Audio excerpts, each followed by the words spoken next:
This year we assessed more than 375,000 properties. The assessment notices that you will start to be receiving in the next few days will reflect the market value of property on July 1st last year and the physical condition of it on December of last year. As a reminder, assessed values represent a snapshot of what occurred in the past.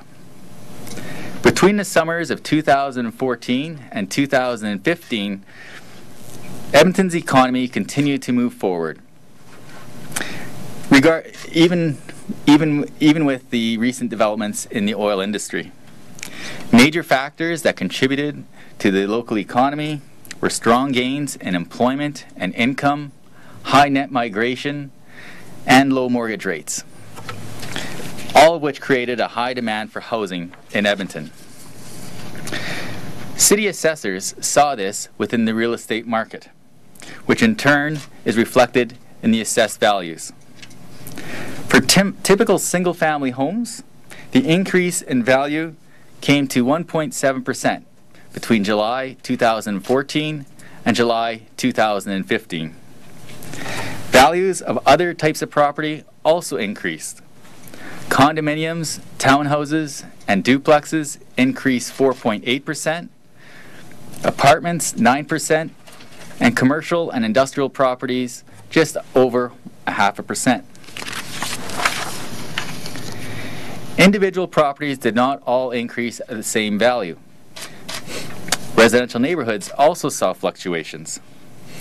Some neighborhoods that increased more than the average included Homesteader, Linwood, McConaughey area, Terrace Heights, and Chamberry. Some neighborhoods that saw a decrease: Athlone, Kensington, Edgemont, Queen Mary Park, and Killarney.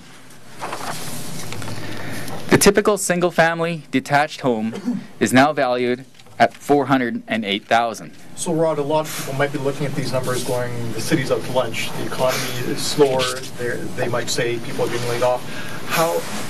Can you just elaborate, how did assessors get to these numbers? So the assessors look at every single sale that occurs within the city. So we got a direct link to Land Titles. Every night, Land Titles gives us a download of all the transactions that occurred within Edmonton. So we just take that information, we look at it, and incorporate it into our valuation process. So we're just reflecting what the market was telling us. This is what the market was telling you in July of last year. That's right. Do you worry at all, though, that by the time the notices actually go out, the assessments might be coming down? That does happen some years, and so that's one of our key messages, though, is that we must legislatively, by the provincial government, reflect July 1st. So it does cause some confusion with some of our property owners, but that's what we legally have to do, and that's, again, one of our key messages to tell people. It's based on what occurred 6 months ago.